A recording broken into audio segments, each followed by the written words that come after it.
No Jumper, coolest podcast in the world. And today we got Baz on the podcast. Yes, sir. And so, okay, Baz, not Baz, which is how I've been always saying it every time I see your name in my head for all these years. Yeah, it happens. I've heard a few iterations. But Baz, yep. I feel like I'm just inclined to do more of like a eh sound than like a ah sound for whatever reason. Like, I don't know what that is. Like, that I just kind of grew up with that being like the default way of saying the a sound. Yeah, I mean, my real name's Abbas. Oh, okay. And the dude at Chick-fil-A yesterday called me Abbas. So you doing all right. I mean, do you have to deal with that constantly though? Like, if you go to Starbucks and do an order, do you what, you just write BAS? I just pick fake names now. Really? So yeah, sometimes I'm Fred, sometimes I'm Mark. I make it easy for them. I respect that. Because people constantly mispronounce my last name and my girl's name, and at a certain point, it's not like, I'm not trying to educate the world. Like, I'm just getting iced coffee. Yeah, just give it to me. It's not that serious. I'm going to make this as easy as possible for you. For sure. Okay, so do you have a new album coming out, or are you just sort of doing press in relationship to the single that's out? Yeah, you know, I do have an album coming, but it's really all about the single right now. Okay. Yeah. Interesting. Yeah, because when I heard that you were down to do an interview, I was like, oh, damn, all right, interesting. He's going to have a new project. I'm going to listen to that. And then when I go on Spotify, the most recent project was like 2018. Right. Yeah. You know, I've been doing, at least for my fan base, like, I'm known for my albums and like cohesive bodies of work. And I'm proud of that. But I was just challenging myself this year, like, all right, like, you know, what is the next frontier I'm trying to conquer? I'm like, damn, I want some smashes. I want some hits. So Right. I've just been lining a few of those up. Interesting. Do you still see like the value in an album? Because just for instance, I was interviewing Hobson the other day, and I mean, he ain't put out an album since like 2017, but he drops music videos that'll get 20 million views all the time. And he just, even though he's super capable as an artist, like and totally capable of like thematically putting an album together, he just ended up feeling like the fans don't really care about the album format so much. I think, you know what, consumption kind of changed all of that. Obviously, like, as an artist, that's still like your baby, is like putting these projects together and putting your growth into like this one concise body of work. And I still want to do that for myself and my fans, but you know, you gotta look at the landscape a bit. And it's almost nowadays like you put out your album and it's like the end of the buzz train, you know what I mean? It's crazy how things change, because now people, even albums are being carried by singles. Like, people are doing crazy numbers, but it's really like 2 or 3 songs that are just getting streamed nonstop. You feel me? Right. So it definitely changed the landscape. But for me, I guess it's just like a personal bone to pick. Like, I got to make sure the album's tight. Definitely. But like, if you're really thinking about kind of just doing singles this year or whatever, like, does that change the recording process? Because like, there's a lot of songs that you probably make that you would never think would work as a single. This is an album track. This is a song that I care about, that I respect, that I'm doing just for the art of it, and maybe it'll make a great song 14, but it's not going to be, you know, the song that we want to spend all this money doing a video for or whatever. Right. It depends what point, because I started working on this album probably like before even quarantine started, and then I caught a big chunk of it just locked in, you know, isolating myself pretty much. And that got real. I think I discovered the body of what the album was going to be, you know. And then the singles, I didn't start doing until later. Like, I just did the Jackie in May when I was working on the off season with Cole, and that just came about in one of those sessions, you know. And so it's just like, if you know what your album sounds like, it makes it easier to then craft singles that mold and fit into that sonic landscape. Did COVID simplify your life and turn you into just like a studio rat, and you didn't have to balance all the other stuff that you're normally doing? It did. It gave me a lot of time to be with family. You know what I mean? My nephews, I flew my parents out here for like 4 or 5 months. They was just kicking it. And then, you know, prior to that, I was on the road since like 2013 or something, you know, like 6-7 months out the year. Right. On road. So me and the homies were joking, like, I'd take that like once a decade, low key, you know, without the pandemic. Right. But if we just had like 6 months off, it just kind of regroup. With this Delta, man, it kind of makes you wonder if that's coming back around. I really hope not, man. that would fuck a lot of shit up. For real, definitely. But yeah, I don't know. Like, when I think about Dreamville, like, hypothetically, I kind of imagine y'all like posted up in the studio and not really socializing as much as some rappers. You do, okay. I'll be outside for sure. Okay. Yeah. Is that important? That's a part of the process. You just need some life experience. It is for sure. Yeah, like I do a lot of traveling, regularly. I like to, just be in the clubs, feel the energy. It inspires you. It lets you know even as much as like what sonics are working. You know what I mean? You might leave a club like, damn, like my hi-hat's not bright enough. My 808's not fat enough. Whatever the case may be, you kind of got to stay. I feel like you need to stay in tune, at least with the sonics, and then artistically, you can get a lot more across if the sonics are right, because otherwise the kids ain't trying to hear that shit. But do you feel like, even as like a grown-ass man that's been rapping for a long-ass time, and I feel like probably a lot of your fans are very lyrical rap fans that want to hear good rapping and sincerity and, interesting topics and shit like that. I mean, as a rapper, do you still kind of get caught up in the rat race of having to keep the kids happy to a certain extent? Yeah, for sure. I mean, we're still in the music business. You know what I mean? You're making your songs. I think that's the art in it, honestly. The art isn't just you expressing yourself freely. I hate to sound like, but the art is presenting that in a way that's palatable to people. And, hopefully as many people as you can get it across to. That's interesting because, like, I feel like a lot of rap fans, or at least maybe when I was younger, I think now people aren't even pretending that this is any other way. But, like, when I was younger, it felt like rappers who did anything to be more commercial or change their style up for commercial reasons, it was always looked down upon. Whereas now, I mean, when you have a conversation with like a rap fan about where a rapper's at in their career, I mean, it feels like the default is to talk about how they're doing commercially, not how they're doing artistically, Right. Like everybody judges themselves on that standard now. Yeah, it's kind of been, because even like the consumption numbers are in front of you every day. Like you click Spotify, it's like you got this many streams on this song, this many monthly listeners, whatever the case may be. It's hard for people to, differentiate those things. Definitely. But yeah, I mean, I guess the success of the music is like impossible to separate from the art itself. So yeah, I think that's the goal, is like to get that success in a way where you don't feel like you're compromising yourself or your artistic integrity. Right. And like I said, that's where the art is to me. But like artistically on this new single, it feels like you have kind of like changed your style up. It's more singy. It's less like straight rapping. Was that a conscious choice? My last album, Milky Way, was starting to explore melodies a lot more, and even like just a brighter sound. And then I did this record with FKJ, French Kiwi Juice, called Risk pretty recently. Another one with Gal Matthias, who's a producer artist out of Denmark, where my style's been kind of growing more melodic over the years as is, So I'm sure to my fan base, they don't feel out of pocket. To someone who might just be like, Dreamville centric, it might be like, okay, this don't sound like a Dreamville record, but that ain't necessarily my goal. My goal is to make Boss records. I mean, but is there pressure associated with that? Because Dreamville, like as a brand, it's like, I think about like G-Unit to me when I was 18. If they had put out a G-Unit rapper who wasn't gangster, it would have been confusing. And if Dreamville, as a Dreamville artist or somebody who's so closely attached to Cole, a big chunk of your fan base probably expects you to follow a certain style, right? Yeah, I think so. But I also think that's what's made me unique, amongst our set.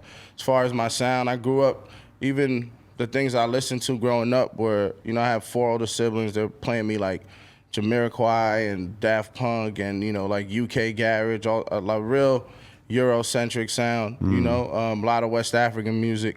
So I even have, on my last album, I have like 2 records that are like South African house. You feel me? So I think because it's not out the blue, because I've been, even my very first mixtape, my intro, I ripped the Jamiroquai beat off YouTube and I rapped on that, So from jump, I've been training my fan base from that regard of like, there's really no box that I want to be put in.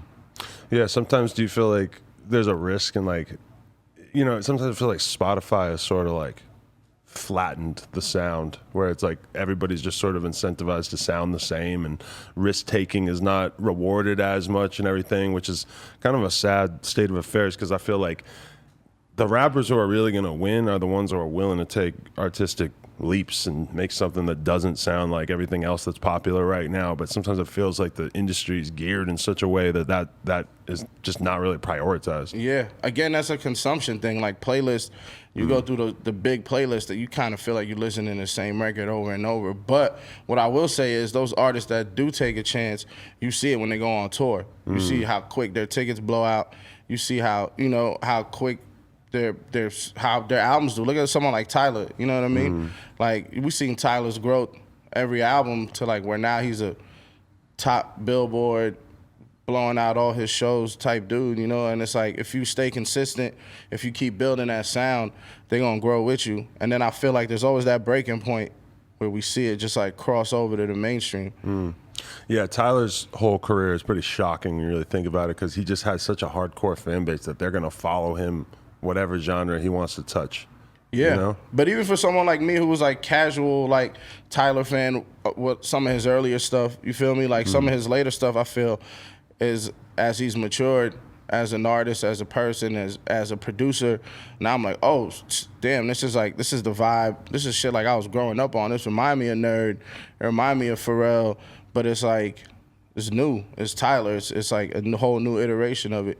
So, it's like hats off to bro. Like, it's hella inspiring. Yeah, I like that he brought it back to the rap shit on this project a lot. Like, I was kind of shocked, but it also was just, I don't know. It was like a real breath of fresh air after he took another project to do sort of all this experimentation. Right. But the production is still like, it's still experimental. It don't sound like a bunch of trap beats.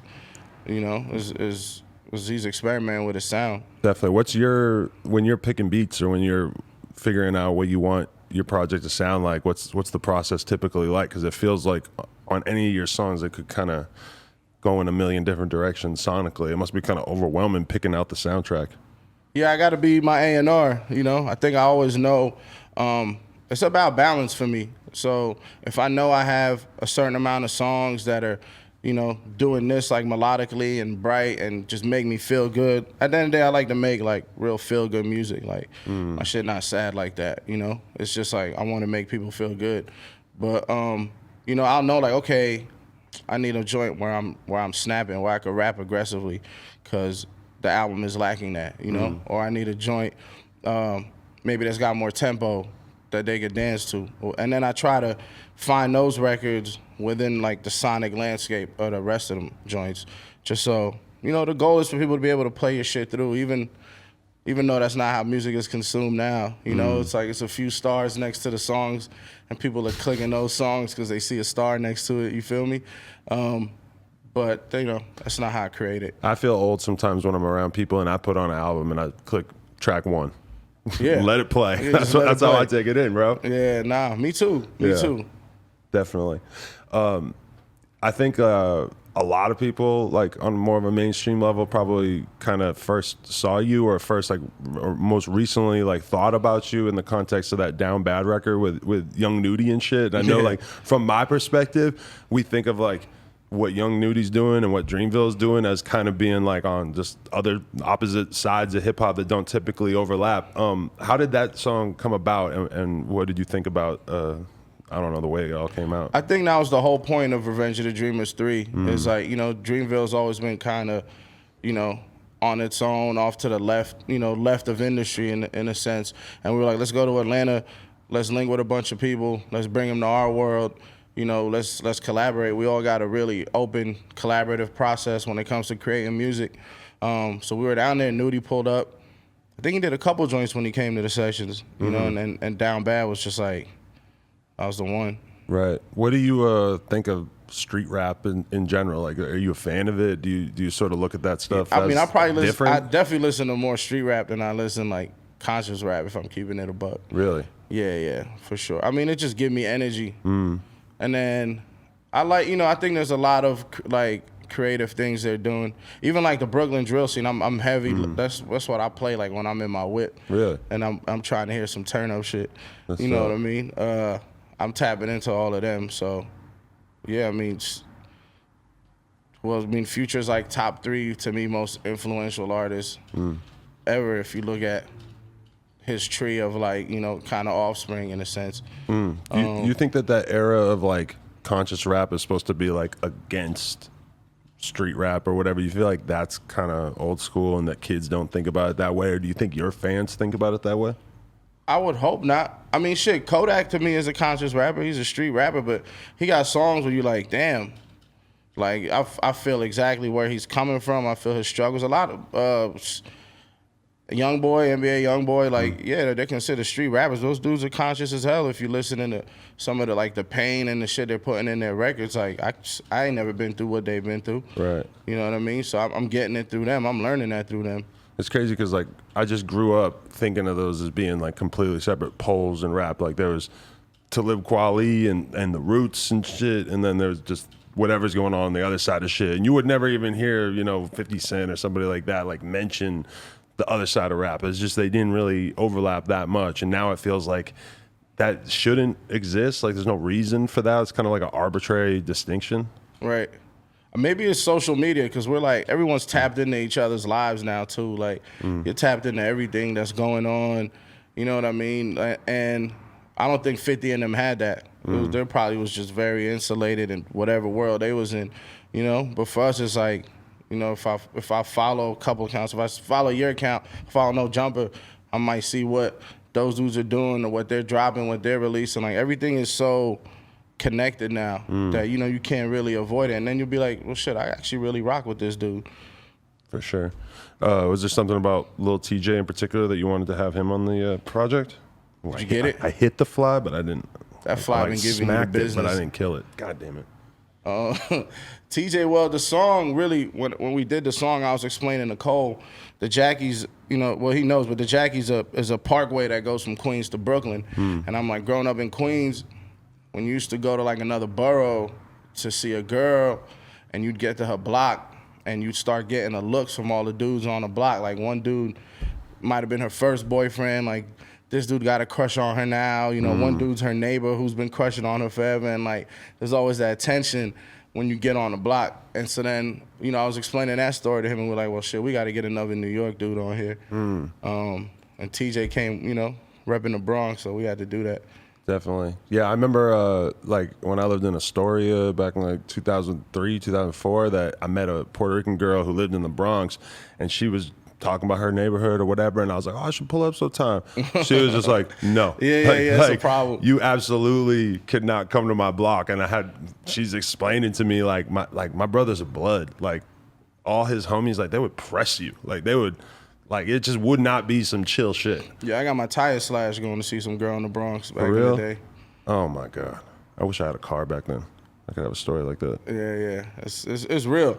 It's real. Don't go to another borough to see a shorty. Like, you'll get caught up. That was one thing that always amazed me living in New York all those years, was just how many people I would meet who, like, were from Sheepshead Bay, and they had never been to Manhattan. They had never been to Queens. Like, they went to Manhattan one time on a school field trip, and it was like something to talk about. Right. Like I've never seen the Statue of Liberty. Really? To this day. Not really pressed to neither. That used to be my thing, is that if I had to take a girl on a date, I would take her on the Staten Island ferry, and you could like see it, and that felt like it was something. That's smooth. Yeah. Cheap. It was free. That's a good, that's a good date. Yeah, I had no Get a money. little halal plate, little street meat. Then we got to sit on the train, go up to like 50th Street or some shit to get like one of those really famous halal places. Yeah, that's a good date right there for the low. Yeah, for sure. Nowadays, they want you to spend money on them. Yeah, now you got to go to Nobu and shit. So I hear. You get into that? What? I mean, LA turned me into that a little bit. LA, it's unavoidable. There ain't no free date that I can think of out here. No, we're gonna walk around the parks and we're gonna beat your ass. Yeah, you can't. You can't do none of that. You can't do none of that. For sure. Wait, how long you been in LA? Like 5 years now, 5-6 years. You're fully accustomed to it. You like it? Yeah. I like LA, man. It's real comfortable. And I was able to do a lot more with the space here. Like, I got a studio in my crib. I was staying in the East Village before then. It was like 6-7 of us in a 3-bedroom, like just grinding, trying to get to this point. So, as soon as I got a little space and I could kind of move my operation in-house, it just made more sense. The whole question is, what's better for the music? Like the struggle of sharing an apartment with a bunch of people, or the serenity of being in LA and having a backyard and being able to walk outside and smell the flowers in the morning? I think it's probably the struggle. That's why I still go home all the time. You know, I go home, I walk around, I take the train, I ride cabs, like no car service type shit. I walk through the Lower East Side and bar hop, bunch of spots, just see what the vibes are. Like that's what inspires me for sure. But you need a space to create. Like I feel like LA is like a creative campus. You know, everyone comes here to kind of unload all these inspirations they're grabbing from all over the world. Link up with artists, producers. You can't really do that in New York. You might be in the studio on the 7th floor, and the artist you want to link with is like on the 9th floor. You know, you're not even gonna cross paths. Right. You know, whereas in LA, I can't tell you how many just random artists I ran into like in the hallway. Like, yo, I fuck with you too. Like, let me get your math, and then something can come from that. There's like a certain energy in the air in New York that you just can't avoid. You wake up and you just gotta like get on it. It don't matter if you're on like 3 hours sleep. It's just that fucking energy. And then the way that everybody's forced to live, where you're like everybody else walking on the street and going to the same store to get a drink and shit like that. It's just like LA is so different because you could live in Beverly Hills for 20 years and you'll never have to see what's going on in Skid Row or Compton or whatever. Like it just feels like everybody's sort of separated into their classes way more. Right. Yeah, that's a fact. You should see New York right now is insane. Just because everybody wants Everyone's to be outside back now? outside. They're back outside with a vengeance, bro. I hear. If you got a week, a few days, go catch some of that energy. I just did like a month back home. I couldn't leave. I was supposed to go for like a week. I just kept extending my shit. What would you describe as the thing that was keeping you there? Just the energy? The energy. Yeah, it was so inspiring. You know what I mean? Here, it's like you said, like I could be in the crib. I can go in my studio. I don't have to leave my house at all. I was staying, I had a hotel on the Lower East Side, and it's like I'm hearing the shit outside my window. Like I'm hearing the bikes revving. I'm hearing the people in front of the bars at like 3 a.m. I'm like, man, fuck this. I'm getting dressed. I'm going outside right now. You know, like I miss that energy. Like something about hearing everything going on around you. You know, all the noise, all the sounds of the city. It just gets you outside. Yeah, definitely. Can you compare that to like how much time? I know you spent time in Paris and Sudan growing up and stuff. How like contextualize that against the New York vibe or the LA vibe in terms of like what you would feel like going to spend time in those places now? Yeah. I mean, I still go off, and Sudan is ill because Sudan is like, you kind of always get to chill. You know how we said the pandemic gave us like a second to all chill? That's normal pace there? Yeah, that's normal pace. Like you chilling with family, you chilling with, especially me, I can see all my elders. They got like stories, the history of our whole family, you know what I mean? You're learning so much. I'm seeing like, I'm just getting to chill. It's really relaxing. It's like detox, you feel me? Like, especially after touring for so much, like you just always need to chill. That's one of the reasons I left New York. Because I was like, if I'm touring and I'm doing the after parties and I'm getting fucked up every night and then I'm coming home to New York and it's like tour times 2 because I'm out now till like 8 a.m. every fucking night. I'm like, nah, this shit ain't sustainable. Right. So I got myself out west, and it was like detox, bro. Have you been keeping an eye on the protests that have been going on in Africa recently? I seen South Africa's going up right now. I got a lot of homies in South Africa. Mad love for South Africa, first of all. Right. It's my favorite place to tour in the world. 'Cause I went to Cape Town for a week one time, and just we were just out there riding bikes back in the day, but it just like occurred to me like, holy fuck, like the income disparity just like stood out to me so much that it just made me like so much more curious about learning about the history of the country and stuff. And now seeing that they're having this uprising, I mean, I know that on the surface it's just because the president got locked up or something along those lines, but he got like convicted.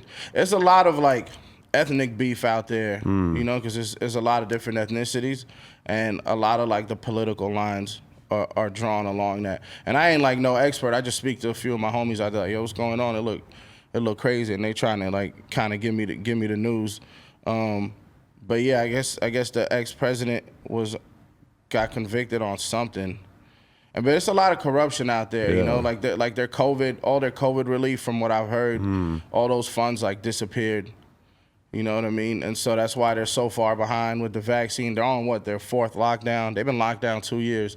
So I think there's a lot of things just boiling up to the surface. Like, yo, the government been doing this greasy. Yeah. And You know, it's bound to happen. Yeah, I think like the oversimplified version of it is just that the people are so fucking fed up with just everything regarding their circumstances and how unfair their society is and shit. Like I watched this clip on Twitter earlier today where a dude was like loading up TVs that he had just stolen from this business or whatever, and they're asking him why he was doing it, and it was like he was really saying like, this is the first time that I've really felt free. Like it's not about these possessions. It's not about like any specific reason that we're here, but like in this moment, I really feel like we're free, and like I actually feel the sense of relief of being able to even just make this small ceremonial gesture against the circumstances that I've been raised in. Right. I think you saw a lot of that here with all the Black Lives Matter protests that was going on.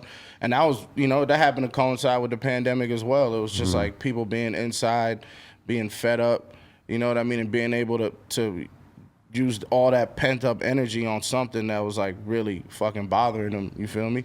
So I feel like, you know, it's not the same.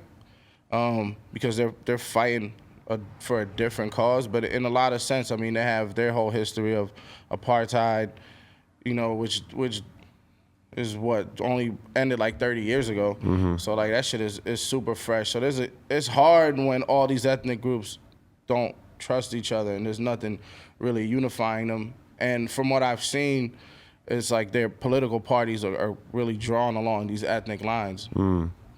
Definitely, yeah. Like when you see like a bunch of kids looting a fucking Foot Locker, it's like they might not be politically minded necessarily, all of them, but you definitely understand that they just feel like they're part of a society that's set up against them, where they don't have a voice, they don't have a chance, they don't have the shot at changing their financial situation that like my parents took for granted. Like my parents knew they could go to college and be able to make buy a house, buy a car, have a family, have more money than their parents had before them, and that was like taken as a just a given, and that is 100% not taken as a given for the generation now, where it just feels like you're up against something that you can't possibly rise up against, you know? I just read something crazy this morning. Actually, my homie sent me a link to this article. It said that if you're making minimum wage, you can't afford rent. I saw that. Anywhere. It's like, yo, what are you supposed to do? Like, yeah, that's just it's wild. When I was making $5.50 an hour growing up working at the grocery store, that probably was true too in like the late '90s. You know, it probably I don't know that I could have had an apartment where I grew up making $5 an hour either. Right. You know? Yeah. What was I doing? I was working at a country club. That wouldn't have got me no crib. No. It would take a long time. It would take a long time. But they want to convince you that like it's just a matter of you saving more money. Or right. You not buying that extra coffee. Right. Working a little harder. Yeah. Yeah, nah. That ain't it. One other thing I wanted to ask about that video, though, is that I felt like I noticed like a very clear swag upgrade. Because like I was watching your older interviews, like you're talking to Ebro, you're just wearing a T-shirt. Right. And I'm watching that video, I'm like, oh, he got the Balenciaga jacket, he got his hair done, he got his sunglasses. I'm like, to you, was that a natural progression, or was that you kind of thinking like, all right, like rappers get fly, I'm gonna get fly for this video? Yeah, you know what? I think it was like growing up in New York, that's what we did. You know, we just was always getting fly. But I think sometimes you get a little comfortable. I think that's what I realized too. Like, I don't want to be doing no interviews in just a T-shirt. Like, treat it a little more seriously, you feel me? I think, you know, and a lot of that is also the lifestyle. Like, we're going from tour to this to that, and then you're like, oh, I got to do this interview, and you just kind of like show up like, let me do this, and like, and Ebro's somebody I'm mad comfortable with. It's like talking to the homie and shit. But definitely me and my team, you got to just be more image conscious, whether you want to or not. You know, whether that's what you naturally want to do or not. Like I said, like we are in the music business. Like this shit, a lot of this shit is smoke and mirrors.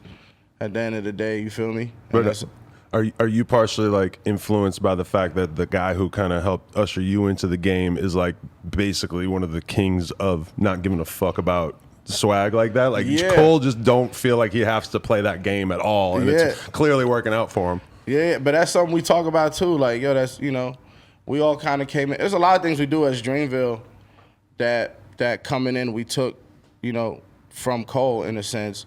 And then after a while, you realize, well, shit, like I would do shit differently. I would do shit this way. I would do shit that way. So you start to do that. You know, you feel me? It's like, that's him, but that's not necessarily me. Right. You know, so I think a lot of Dreamville figured that out, and that's beyond just like artists.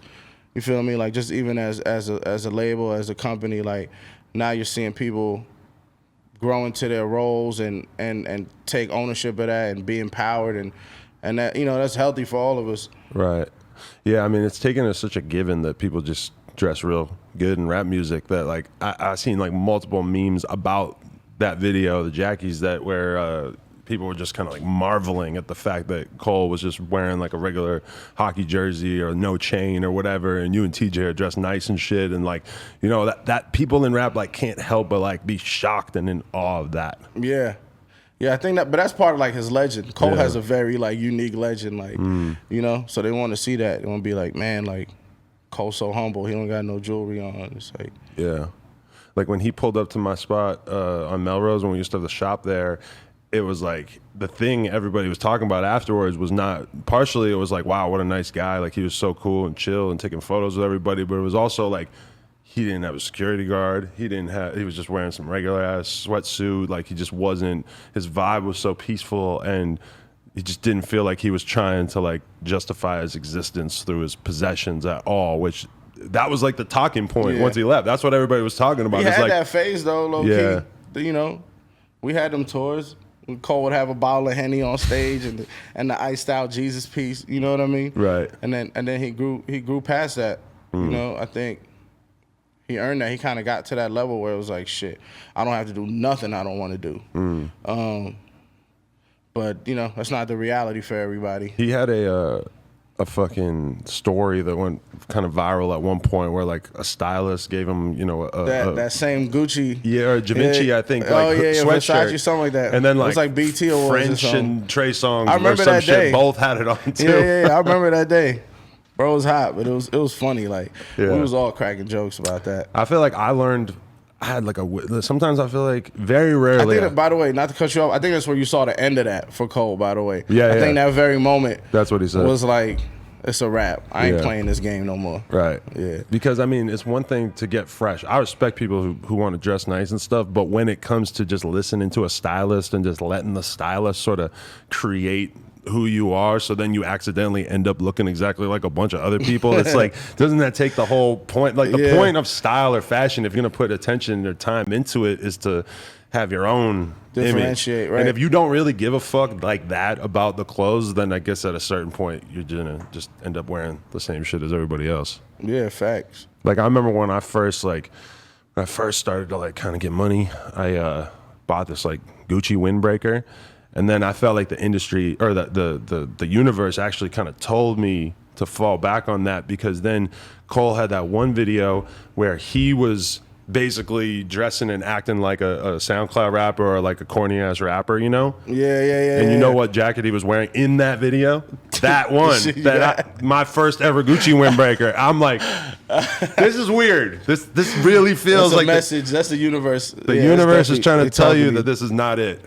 Yeah, that's hysterical, bro. Kind of blew my mind. I don't know. Okay, so I also wanted to talk about. Are you still like heavily invested in the Fiends brand? Because I never knew that was your shit. Because I've seen people wearing it all over the years, over and over. Yeah, that's me. That's me and the homies. That's like our creative collective. It started like in the West Village in New York. We had this one crib called the Carter. We just called it the Carter. We called it the Carter. It had a crack house vibe. Kinda.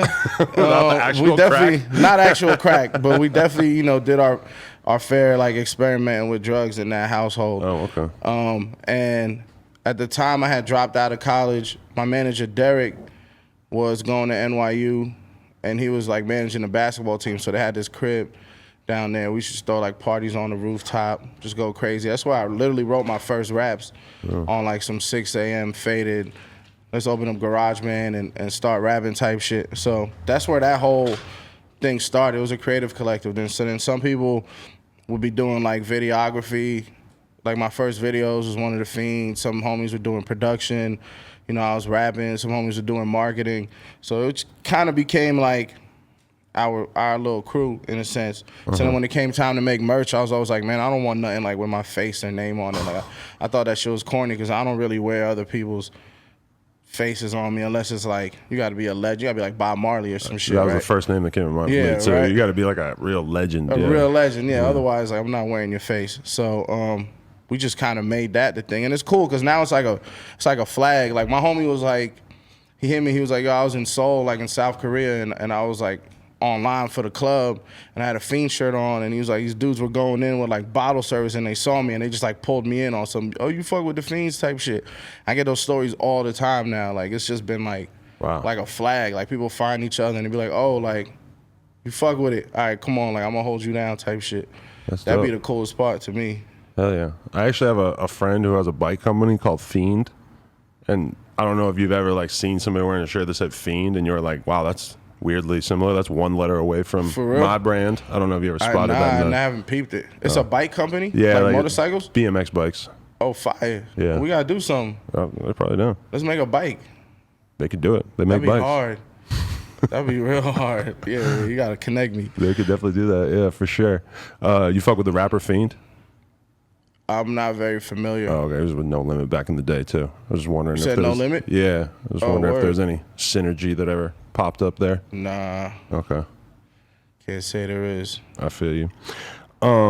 Okay, so in terms of like where you're trying to go with the next releases, off of like, you know, from this body of work that you're kind of dealing with and stuff, like you have this this one song you're pushing super hard.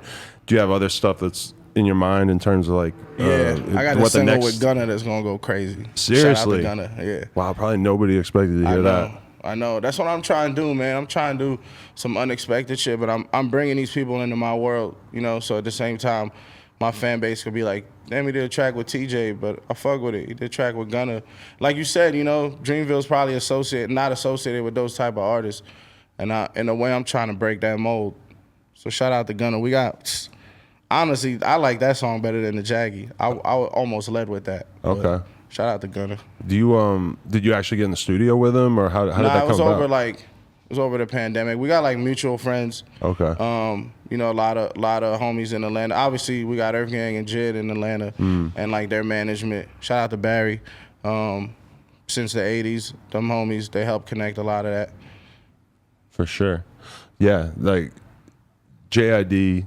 Earth Gang. Those are kind of artists that we sort of like think of you as being sort of on the same wavelength as, I guess. But yeah, it's interesting to see you trying to branch out and doing stuff with somebody like Gunna. Like when you think about Gunna, like he just kind of, people think of him as being more of like a aesthetic guy rather than a lyrical guy. Bro, he be rapping his ass off though. Like he's really, really fucking good. Like he's really good. Like he's a really good rapper. Like I think people sleep on that. Definitely. Okay, so what else do you have going on in your life that you're excited about at this point, or that's getting you hyped up? I'm happy that, you know, festival season's coming back around. I'm dying to do some shows. I'm sure all my peers are. Just dying to get back out there, you know, see the fans, get high and shit, kick it with them. It's gonna be a good time. Were you getting more or less high during the pandemic? I'll probably get more high. Right. Had less shit to do. You know? These edibles, this has kind of become a thing for me during the pandemic. I don't know if you wanted these fucking 2020 rings, but bro. Say a word. Currency ate 3 of them on this podcast. How'd that go? He was pretty fucking high. Like, see, if I get too high though, I won't have much to say to you. Yeah. Not out of some malicious intent. I just be that high where I just be like, man, I don't even got the effort to speak. But I've seen that happen with people who are seasoned, like mega weed smokers, where they smoke weed immediately before the podcast and they just get kind of weird and they're just not really communicating the way that they normally would. Currency wrote it out great. He was just sliding, like he was smoking his shit the whole time, but then the gummies by the end of it set in. Like you could actually, you really saw Currency high as fuck, which I think you always see Currency at a moderate highness level. Yeah, right? Yeah. You never seen him sober. Yeah, he's always a little high, but like once he had eaten a few of those, then he was definitely like at a different stage. It was pretty impressive. I'm gonna have to fuck with those. Yeah, for sure. Man, I just heard that the fucking opiate deaths were up like 30% during the pandemic in America. I seen that. They're putting fentanyl in everything, bro. Yeah. That shit's scary. That is the shit. Even in like non-opiates. You can't really fuck with nothing these days. They're saying they put it in weed. I'm kind of confused about how and why that is happening, but I seen that. I seen they're putting it in like coke and shit. coke. Oh, cocaine. Yeah, Yeah, for sure. that don't even make sense. No, that's the opposite Yeah, it's reaction like, yeah. that you're going for when you do coke. That don't for make no sure. sense. I don't even know why you would do that, but they really fucking the game up. Yeah, that. Stop putting fentanyl and shit, man. Public service announcement. Motherfuckers trying to have a good time out here. I stopped putting drugs on my nose before the fentanyl wave hit, but I guess actually that's not true. But you know, like that just that to me now is like if you didn't have a good reason to not be doing drugs like that, and that just It's stands scary out now. as such it's a crapshoot. You playing the lottery. Yeah. Or get like a kit, test your shit. But like, Right. you know what I mean? Niggas be in the middle of the club looking for the plug. Like, who got a kit on them? Now me and my Stop friend fucking with randos too. Wait, do they really be looking for the kit in the club? Nah, I'm just saying it'd be tough. No, it It'd be seems tough. hard to Like, imagine. It'd Yeah, be too hard to pull that off. but now me and my friends talk about like, remember back in the day when people would just give us like Zans at shows and we just take them and festivals, shit. like, you take whatever people gave you. You take all kind of 5 different drugs that 5 different people gave you, and when I think about that now, that's really pretty close to playing Russian roulette.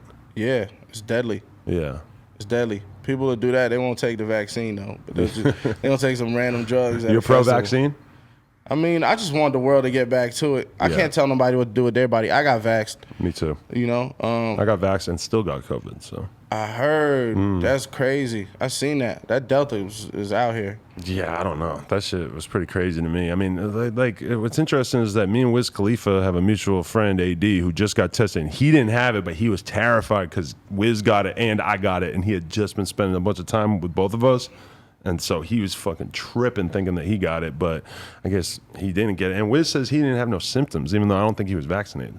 I mean, he tested for it? Yeah, he tested positive for it, though. Damn, that's crazy. You should be so lucky because, man, I was sweating my ass off, fucking, like, you know, I felt like death for like one day and then felt all right after that. Yeah, but, my homie had it. He said it felt like a Molly hangover.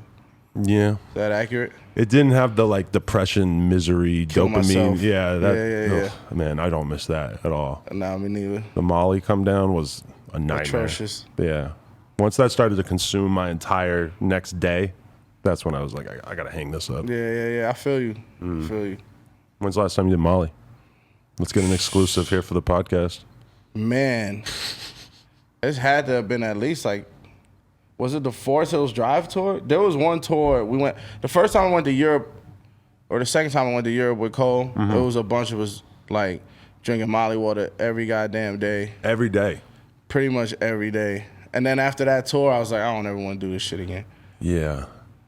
In England, they're big on that, or in Europe in Banged general. up. I was banged up every day. I was like, this ain't it. This ain't it. I was feeling good for like a few hours out the day, and then the rest of it, I was just so banged up. I was like, Molly water is like weird branding, where it's like, oh, it's water. you're hydrating yourself. It can't be that bad. Yeah. No, it's not it. It's not it. For sure. You're going to have some songs about Molly water when the project finally drops? I probably made those songs already. I don't know if I'm revisiting that period in life. You know, unless I really go searching for the source and get some inspiration. But I ain't got no reason. Who knows how I'm gonna act when these festivals come back though? I feel like, you know, I'm a brand new nigga. I don't know what's going on. Yeah, shit is crazy because like now that I don't do drugs, nobody ever mentions drugs to me or ever offers me drugs and shit. But I remember when I was doing drugs that people could just sniff it out on you and will just offer you drugs secret over and society. over. It is, and they can tell. Yeah, and when you're on them, everyone is like, you start thinking like, damn, everybody in the world do drugs. Yeah, for sure. Especially like coke out here, where it's just like Crazy. There really is so many goddamn people that are doing it. It's real. It's scary.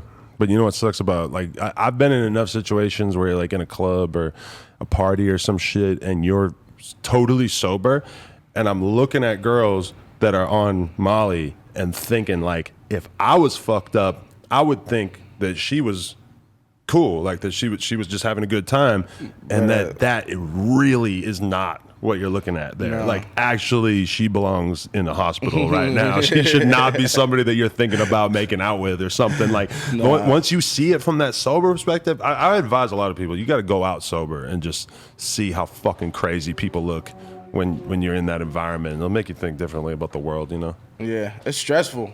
Being sober and watching people that's really fucked up, that should be stressing me out. Like, and they're screaming in your face and they're so excited about something, and I'm just standing there like, what the fuck are you talking about? Sweating profusely. Yeah.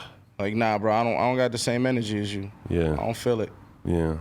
And then you think like, fuck, I gotta take a couple drinks or something. Yeah, At least sort of get on your level. You can't be that bad right now. I feel it. All right. Anything you want the people to look out for? Anything coming down the pipe that you're excited about? Man, just go out and run it up on the Jackie. We try and go all the way with that one. You know what I mean? We coming back with more singles. That's it, really. Everything Dreamville associated. Look out for that. For sure. Keep an eye out. I'm excited. Appreciate you, man. Yeah, thank you. Boz, No Jumper, coolest podcast in the world. Check us out on YouTube. Producers are on the screen right now. Check us out on Patreon. Like, comment, subscribe, and appreciate each and every one of you.